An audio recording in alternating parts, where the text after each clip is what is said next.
Well, I think it means a lot to recognize that you're part of something in 2018, but you're also part of something much bigger. And you've got over 60 years of soccer here. You know, I thank the 67 and 68 teams because they actually told our guys, hey, this can happen at Michigan State. You can win a national championship. You know why? It's been done. We did it in 1967 and 68. You know, there's a lot of history, and that's why I have so much pride and so thankful to all the alums. I mean, things changed at Michigan State. You know, after the 60s, you know, they reduced scholarships, and Michigan State have scholarships in the 70s and 80s. And those players came here and kept the spirit. They kept the family atmosphere. Joe Baum became the head coach and really kept the program alive. There was times where sports were getting dropped, not just here, but soccer programs were. And Joe and those players in the 70s and 80s did so much for this program that doesn't show up in wins and losses. And then George Perlis started to get Joe more scholarships in the 90s, and that's where you started to see some more success. So then you had players in the 90s that took the leap of faith that Michigan State could be better than where it was. And so they started to come in. We got to our first NCAA tournament in 2001, won our first Big Ten championship in 2004. And so it's just been a constant build. And obviously those teams in 2000 and in the 2010s just had this hunger to get to a Final Four. And even though we didn't get it with some other teams and players, you know, I think this is a culmination for all the alums from the 60s all the way up, and it's a huge thank you for me.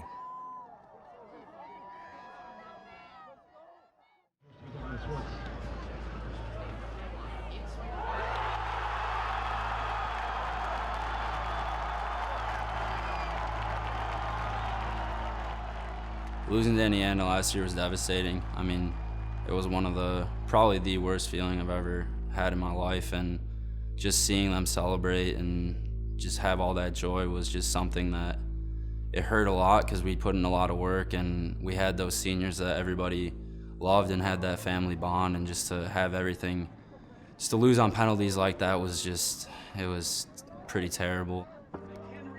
Starting out the year, I think there were a lot of high expectations just because what we did last year, getting to the Elite Eight, being I think where it was 7th or 8th in the nation at the start of the season. So we knew we had a ton of returners, that a lot of people expected us to be Big Ten champions or compete against Indiana for that.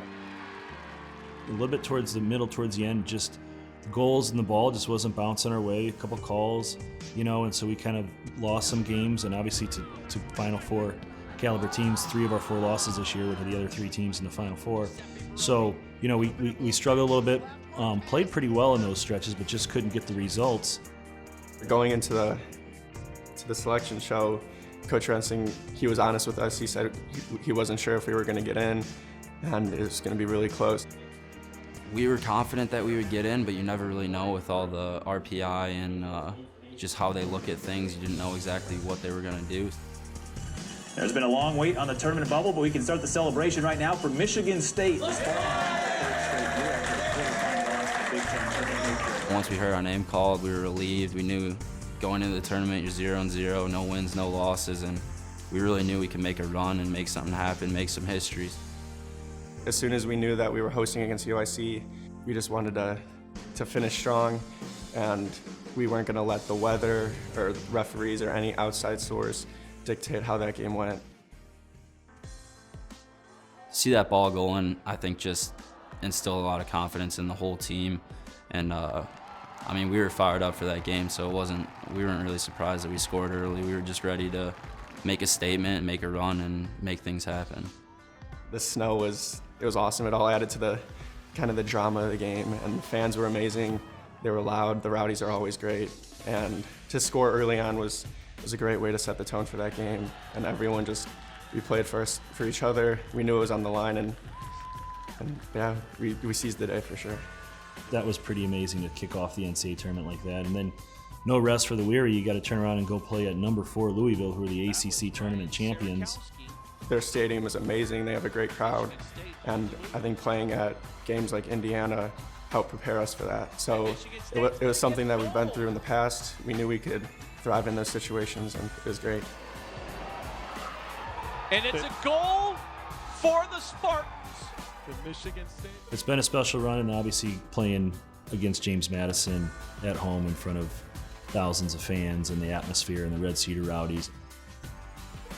We knew it was going to be our last game ever at DeMartin, and we wanted to leave everything on the line. And we know in these big Elite Eight games and tournament games, there's going to be ebbs and flows. The last 10 minutes, we defended DeMartin like we've done all year. There was one header that I headed out of bounds, and then they had a throw in and threw it in and served the ball, and just to head it out and then looking at the clock and seeing not much time left at all was just pretty, it was relieving, and it was also just a great feeling because we knew that we did what we were set out to do and accomplished what we wanted to accomplish on that day. So it was a great feeling, and it was pretty awesome. Be able to win that game and punch our ticket for the first time in 50 years was unbelievable. I had a lot of emotions. That was a very emotional game. Just knowing we were so close last year to get to the College Cup, and to be able to do it this year was amazing. It was ever since we lost, even just coming into college, that's always been a goal of mine and the team and my class. So to be able to do that our last year was special. Knowing that all that work you put in is paying off, and we got to a Final Four for the first time in a very long time. So it's just awesome to do that for Damon too. I mean, he puts so much into this program and cares about the program so much. So do that for him, do that for the rest of the coaching staff and just all the players and alums and everything. It means the world.